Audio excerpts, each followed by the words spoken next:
আজকের এই ভিডিওতে আমরা এমন একটি মুভি নিয়ে আলোচনা করব যার নাম দি ক্লেম বিয়ন্ড, যেখানে একটি মেয়ে কিনা প্রায় 5 বছর ধরে একটি রুমের ভেতরে বন্দি আছে। একটি সুনামির কারণে তাদের শহরে পানি ঢুকে যায়, যার কারণে সেই শহরের প্রায় সব মানুষই মারা গিয়েছিল। কিন্তু তাদের মধ্যে একজন ছিল যার নাম আশা। সে কোনো রকমে সেই শহরটির একটি উঁচু বিল্ডিংয়ে উঠে বেঁচে গিয়েছিল, কিন্তু তাকে বাঁচানোর মতো কেউ ছিল না এবং তার খাবার এবং পানীয় দিন দিন ফুরে আসছিল। তাকে যদি বেঁচে থাকতে হয় তাহলে তার খাবার এবং পানির প্রয়োজন হবে, কিন্তু সে বাইরেও বের হতে পারছে না, কারণ পুরো শহর পানির কারণে ভেসে গিয়েছিল। আশা প্রায় 5 বছর ধরে কোনো মানুষের সাথে কথাই বলে না। তার জীবনটি একটি রোবটের মতো হয়ে গিয়েছিল। আশা অনেক কষ্ট করে তার দিনগুলো পার করে। কিছু কিছু দিন তো খিদে পেটে শুয়ে থাকতে হয়, তার কাছে কোনো খাবারও থাকে না। আশার জীবনটা পুরো জাহান্নামের মতো হয়ে গিয়েছিল। শেষ পর্যন্ত কি আশা এখান থেকে বের হতে পারবে, নাকি খাবারের অভাবে এখানেই মারা যাবে? এটাই দেখব আজকের এই ভিডিওতে। তো চলুন শুরু করা যাক।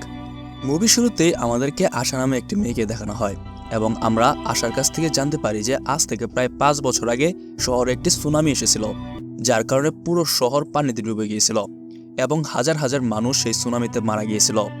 কিন্তু এই সুনামির কথা খবর কিংবা নিউজ পোর্টালে কোথাও জানা যায়নি। হঠাৎ করে এই সুনামিটি চলে এসেছে, আর এই সুনামি আসার পর যখন পুরো শহরে পানি ঢুকে যায়, তখন সেই শহরের লোকগুলো এদিক ওদিক দৌড়াতে শুরু করে তাদের জীবন বাঁচানোর জন্য। কিন্তু তারা তাদের জীবন আর বাঁচাতে পারে না। এই সুনামির জন্য হাজার হাজার মানুষ মারা যায়, আর এই সুনামিতে হাতে গোনা কয়েকজন লোক আছে যেগুলো উঁচু উঁচু বিল্ডিংয়ে উঠে গিয়ে তাদের জীবনগুলো বাঁচায়। আর তাদের মধ্যে রয়েছে একজন আশা। আশার কাছে প্রয়োজনীয় অনেক খাবার ছিল, যাতে তিনি অনেক দিন বেঁচে থাকতে পারেন। এমনকি সেই খাবারগুলো যদি ফুরিয়ে যেত তাহলে তিনি বিল্ডিংয়ের অন্যান্য রুমগুলোতে গিয়ে খাবার খুঁজতেন। একটু পর আশা ছাদে চলে যায় এবং আমরা তার কাছে একটি রেডিও দেখতে পাই। সেই রেডিওর ব্যাটারিগুলো তিনি সোলারের সাহায্যে চার্জ করতেন, যাতে করে তিনি শহরের আপডেটগুলো জানতে পারেন। সেই রেডিওটি আশা অন করার সাথে সাথে আমরা শুনতে পাই যে সেই রেডিওতে বলছিল যে এখনও যদি আপনারা কেউ বেঁচে থাকেন তাহলে আমাদের সাথে যোগাযোগ করেন, আমাদের এখানে নিরাপদেই থাকবেন।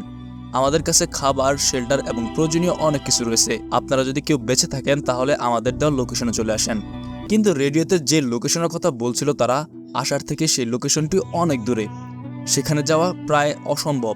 এমনকি আশার কাছে কোনো বোর্ডও ছিল না যাতে কিনা তাদের সেখানে তিনি যেতে পারেন। এরপর হঠাৎ করেই আশা কিছু শব্দ শুনতে পায়। তখন তিনি তার দূরবীন দিয়ে সেই জায়গায় দেখতে থাকে। তখন তিনি দেখে যে তার মতো আরও কয়েকজন লোক একটি বিল্ডিংয়ে রয়ে গিয়েছে, কিন্তু আশা তাদের কোনো সাহায্যই করতে পারছে না, কারণ তার কাছে প্রথমত কোনো বোর্ড নেই, আর দ্বিতীয়ত তার কাছে বেশি খাবার দাবারও নেই যাতে করে তিনি তাদেরকে খাবার দিয়ে সাহায্য করতে পারেন। তারপর তিনি তার সেই ছাদে বসে যায় এবং তার জমানো পানি তিনি খেতে থাকে। বেশ কিছুদিন তার দিনগুলো ভালোই কাটছিল, কিন্তু তিনি জানতো না যে সামনের দিনগুলো তার কি ভয়ঙ্কর ভয়ঙ্কর বিপদ আসতে চলেছে। আশা তখন ভাবে যে সুনামির কারণে হয়তো আমি ঠিকমতো খাবার খুঁজে পাবো না, তার জন্য আমার যা খাবার রয়েছে তাই আমাকে কম করে খেতে হবে যাতে আমি অনেকদিন বেঁচে থাকতে পারি। এরপর একদিন তিনি পানিতে ভেসে থাকা একটি বক্স দেখতে পায়। তখন সেই বক্সটি আনার জন্য আশার নিচের ফ্লোরগুলোতে যান এবং সেই বক্সটি তিনি তার নিজের কাছে নিয়ে আসেন। তখন আমরা চারপাশে দেখি যে পুরো শহর পানিতে ডুবে গিয়েছে। এরপর আশা সেই বক্সটি পানি থেকে তার কাছে নিয়ে আসে। সেই বক্সটিতে একটি ওয়াইনের বোতল ছাড়া আর কোনো কিছুই খুঁজে পান না। এরপর আশা আবার উপরের দিকে যেতে থাকে। উপরে চলে যাওয়ার সময় 3rd ফ্লোরে আশা একটি রুমের দিকে কতক্ষণ তাকিয়ে থাকে। হয়তোবা এই রুমে তার কোনো অতীত ছিল। যাই হোক, সেই বক্সটি পানি থেকে তোলার সময় আশার হাত কেটে যায়, যার জন্য তিনি সেই ওয়াইনের বোতল দিয়ে তার হাতে ওয়াইন ঢালতে থাকে এবং তার হাত ব্যান্ডেজ করে নেয় যাতে ইনফেকশন না হয়। এরপর তিনি ঘুমানোর জন্য চলে যায়।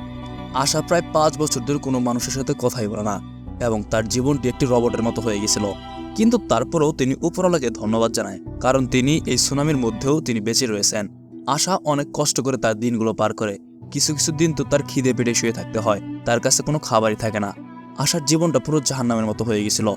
সকালে যখন আশা ছাদে পানি স্টোর করছিল তখন তিনি দূরবীন দিয়ে 2টি বোর্ড দেখতে পান। সেই বোর্ডগুলোতে অনেকগুলো ডাকাত ছিল, যেগুলো বেঁচে থাকা মানুষদেরকে খাবার, টাকা পয়সা এবং অন্যান্য প্রয়োজনীয় জিনিসপাতি নিয়ে যেত। এমনকি তাদেরকে যদি কেউ বাধা দিত তাহলে তাদেরকেও মেরে ফেলতো। সেই ডাকাতগুলো আশার সামনের বিল্ডিংয়ে যে লোকগুলো ছিল তাদেরকে মেরে ফেলে। এটা দেখে আশা অনেক ভয় পেয়ে যায় এবং তিনি ভয়ে নিচু হয়ে যায় যাতে কেউ তাকে দেখতে না পারে। কিন্তু সেই ডাকাতগুলোর মধ্যে একজন আশাকে দেখে ফেলে। একটু পর সেই ডাকাতগুলো আশার সেই বিল্ডিংয়ের দিকে আসতে থাকে। তখন আশা তাড়াতাড়ি করে নিচের রুমগুলোতে চলে যায়, এমনকি তার যত খাবার এবং প্রয়োজনীয় যন্ত্রপাতি ছিল সবকিছু লুকিয়ে রাখেন, আর তিনি নিজেও একটি বাংকারের ভিতরে লুকিয়ে যায়। যাতে করে তাকে তারা খুঁজে না পায়। একটু পর সেই ডাকাতগুলো তার রুমে চলে আসে এবং সেই রুমগুলো চারিদিকে খুঁজতে থাকে যাতে কিছু পাওয়া যায় কিনা। সেই ডাকাতদের সাথে 15 বছরের একটি বাচ্চাও ছিল, যেটা দেখে আশা তার ছোট বোনের কথা মনে পড়ে যায়। কিন্তু আশার ছোট বোন সেই সুনামিতেই মারা গিয়েছিল। সেই কয়েকজন ডাকাতের মধ্যে একজন ডাকাত বলছিল যে এই রুমে হয়তো কেউ রয়েছে, না হয়তো আমাদের দেখে লুকিয়ে রয়েছে। কিন্তু আর সবাই বলছিল যে এই রুমে কেউ নেই, আমাদের শুধু শুধু সময় নষ্ট করছো। এই রুমটি প্রায় 5 বছর ধরে এভাবে বন্ধ রয়েছে, এখানে কেউ থাকে না, এখান থেকে চলে যাব আমরা। আশা মনে মনে ভাবছিল যে তারা যদি আমাদেরকে ধরে ফেলে তাহলে আমার সাথে কি কি করবে সেটা আমরা ভালো করে জানি, আর এটা ভেবে আশা ভয়ে কাঁপছিল।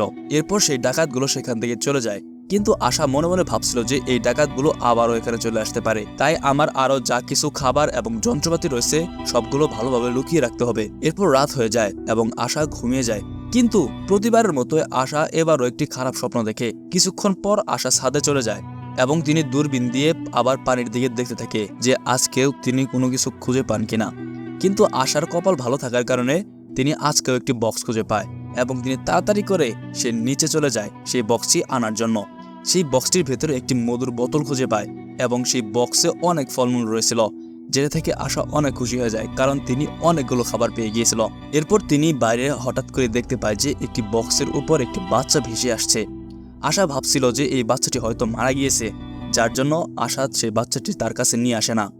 কিন্তু রাতে হঠাৎ করে আশা বুঝতে পারে যে কেউ হয়তো তার রুমে চলে এসেছে। তখন আশা খেয়াল করে দেখে যে সেই বাচ্চাটি তার রুমে চলে এসেছে। যখন সেই বাচ্চাটির কাছে যায় আশা, তখন সেই বাচ্চাটি পালিয়ে অন্য একটি রুমে চলে যায় এবং বেডের নিচে লুকিয়ে পড়ে।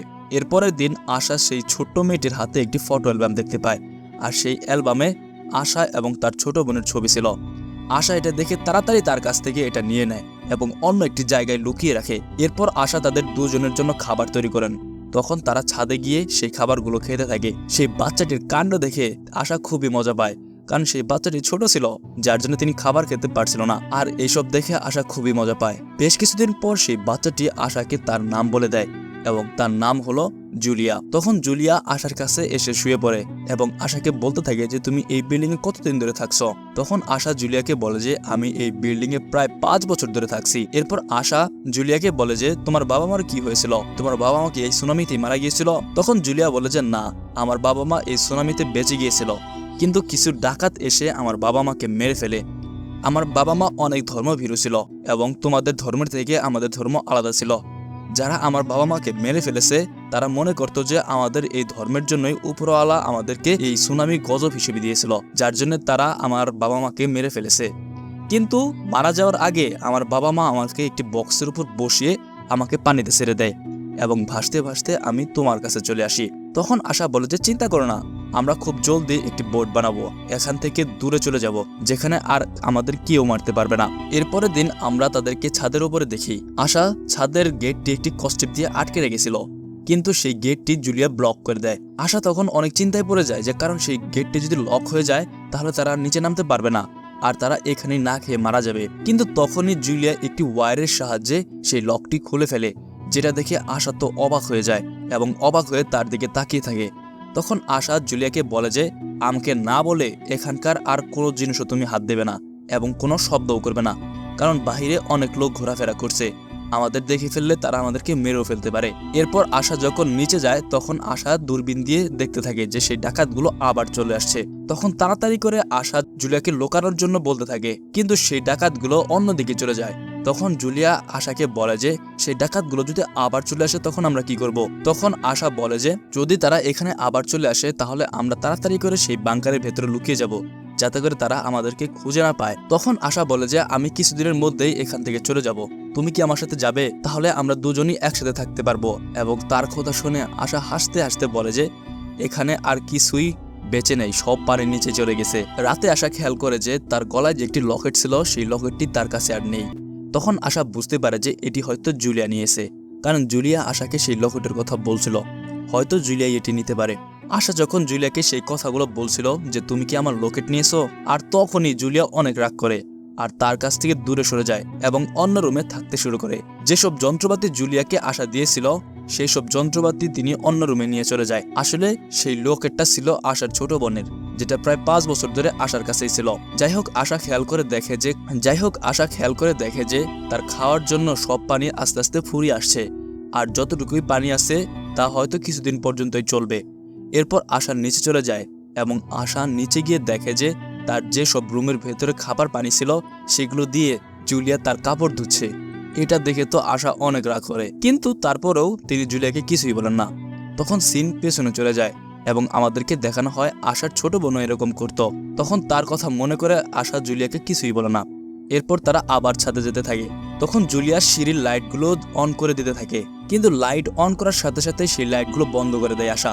কারণ সিঁড়ির লাইটগুলো যদি অন করা থাকে তাহলে বাইরে থেকে আমাদেরকে ডাকাতগুলো বুঝে ফেলবে যে ভেতরে কেউ না কেউ রয়েছে এবং আমরা অনেক বিপদে পড়ে যাব। সিঁড়ি দিয়ে ওঠার সময় আশা সেই রুমের ভেতরে আবার তাকিয়ে থাকে। তখন জুলিয়া তাকে জিজ্ঞেস করে যে এই রুমে কে থাকতো। তখন আশা বলে যে এখানে আমার ছোট বোন থাকতো, কিন্তু সে আর বেঁচে নেই, সে এই সুনামির কারণে মারা গিয়েছে।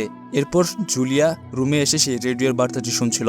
তখন জুলিয়া আশাকে বলে যে আমাদের একটি বোর্ড বানানো দরকার এবং তাদের দেওয়া লোকেশনে যাওয়া দরকার, যাতে করে আমাদের সারা জীবন আর কোনো চিন্তাই করতে না পারে এবং আমরা যেন ভালোভাবেই থাকতে পারি। কিন্তু আশা তাকে একদমই না করে দেয়। আশা বলে যে আমরা জানি না সেই লোকেশনটা কোথায় আর আমাদের থেকে এটা কত দূর, আন্দাজে কোথাও যাওয়া যাবে না, না হলে আমরা বিপদে পড়তে পারি। এর কয়েক মাস পর সেখানে বৃষ্টি হয় এবং তারা বৃষ্টির পানি স্টোর করতে থাকে যাতে তারা অনেকদিন পানি খেয়ে বেঁচে থাকতে পারে। আর আজকে তারা খাওয়ার জন্য নুডলস বানিয়েছিল, আর এটা ছিল জুলিয়ার ফেভারিট খাবার। বেশ কিছুক্ষণ পর আমরা দেখি আশা একটি রাফ বানাচ্ছিল, কিন্তু এটার ব্যাপারে জুলিয়া কিছুই জানতো না। আশা চাচ্ছিল যে জুলিয়াকে এটা সারপ্রাইজ দেবে, কারণ আশা কখনোই ভাবতেই পারেনি যে এখান থেকে তিনি কোথাও চলে যাবে। এটা জুলিয়ার একটি আইডিয়া ছিল এবং তার জন্য তিনি বোট বানানোর চেষ্টা করছিল। কিছুদিন পর একটি ছোট বোট বানায় আশা, যেটা দেখে জুলিয়া অনেক খুশি হয়ে যায়। তারা আস্তে আস্তে সেই বোটটিতে তাদের খাবার পানির প্রয়োজনীয় যন্ত্রপাতি রাখছিল। তারা প্রয়োজনীয় যন্ত্রপাতি কম রেখে তারা খাবার পানি বেশি বেশি রাখছিল, কারণ তারা জানতো না যে সেই লোকেশনটি এখান থেকে কত দূরে এবং কত দিনের পথ হতে পারে। তার জন্য তারা বেশি করে খাবার নিচ্ছিল। এরপর আশা ছাদে চলে যায়। তখন আশা দূরবীন দিয়ে দেখে যে সে ডাকাতগুলো আবার তাদের দিকে আসছে।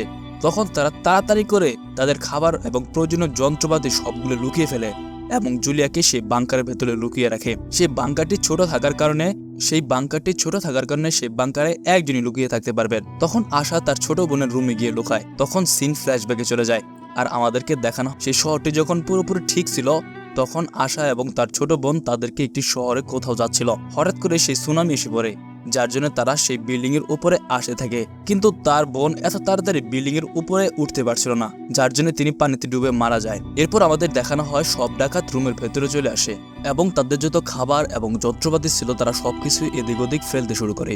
তারা বুঝতে পারে যে হয়তো এই রুমে কেউ থাকতে পারে, তার জন্য তারা আবার এখানে চলে এসেছে। সেই ডাকাতগুলোর মধ্যে একজন আশা যে রুমে লুকিয়ে ছিল সেখানে চলে যায়। যখনই সেই রুমের ভেতরে একটি চাদর সরায়, তখন তিনি দেখতে পায় যে দুটি লাশ পড়ে আসে। আর এটা দেখে জুলিয়া ভয় পেয়ে চিৎকার করে ওঠে, আর তার চিৎকারের শব্দে সে ধরা পড়ে যায়। আর দুঃখের বিষয় এটাই যে জুলিয়া যখন ধরা পড়ে যায় তখন আশারও বের হয়ে আসতে হয়, কারণ তিনি তার ছোট বোনকে একবার হারিয়েছে, এখন জুলিয়াকে হারাতে চান না। এরপর তারা জুলিয়াকে নিয়ে নিচে চলে যাচ্ছিল, আর তখনই আশা বের হয়ে আসে।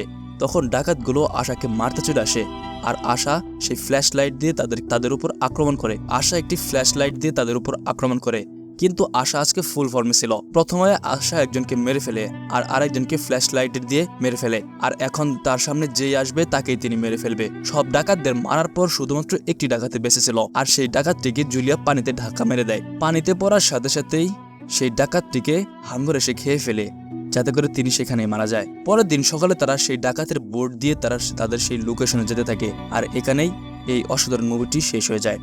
আপনি যদি এমনই ইন্টারেস্টিং ভিডিও দেখতে পছন্দ করেন তাহলে চ্যানেলটি সাবস্ক্রাইব করতে পারেন। এতক্ষণ পাশে থাকার জন্য ধন্যবাদ। আল্লাহ হাফেজ।